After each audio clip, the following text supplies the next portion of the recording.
Hello everyone and welcome back to my channel. और मैं आज आप सभी के साथ 5 हेल्थ टिप्स शेयर करूंगी।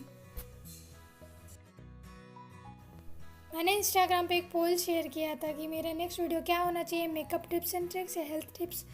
तो हेल्थ टिप्स को ज़्यादा वोट मिला था, तो इसीलिए ये आज का वीडियो हेल्थ टिप्स पे।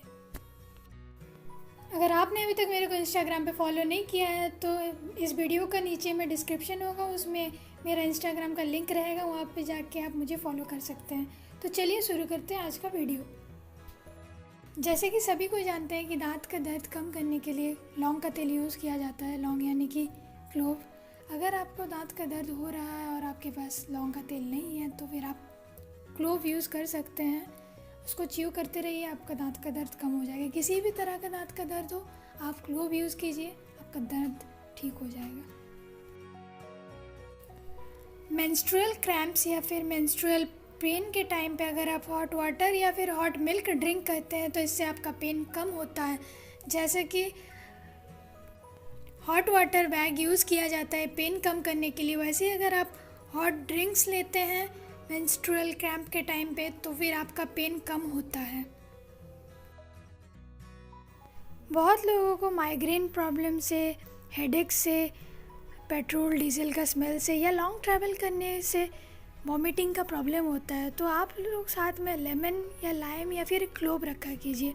लेमन और लाइम का स्मेल अगर आप स्मेल करते हैं तो इसका जो स्मेल है उससे आपको वॉमिटिंग फील भी नहीं होगा और वॉमिटिंग नहीं होगा। या फिर आप अगर क्लोव च्यू करते हैं तो इससे भी आपको वॉमिटिंग नहीं होगा। अगर आपको डिहाइड्रेशन प्रॉब्लम या फिर किसी और चीज़ का प्रॉब्लम से वॉमिटिंग होता है तो तभी भी आप एक क्लोव च्यू कर सकते हैं। अगर तभी आपका वॉमिटिंग रुक जाता है तो अच्छा बात है। अगर नहीं रुकता है एक क्लोव से तो फिर आप डॉक्टर दिखाइए, क्योंकि एक क्लोव से ज़्यादा मत लीजिएगा।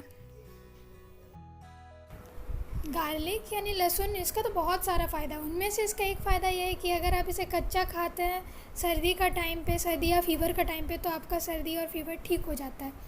अगर आप इसे डायरेक्ट कच्चा नहीं खा सकते तो इसे पफ्ड राइस यानी कि मूढ़ी के साथ खा सकते हैं या फिर किसी भी चीज़ के साथ आप इसे कच्चा खाइए। 1 से 2 क्लोव खाइए, आपका सर्दी ठीक हो जाएगा।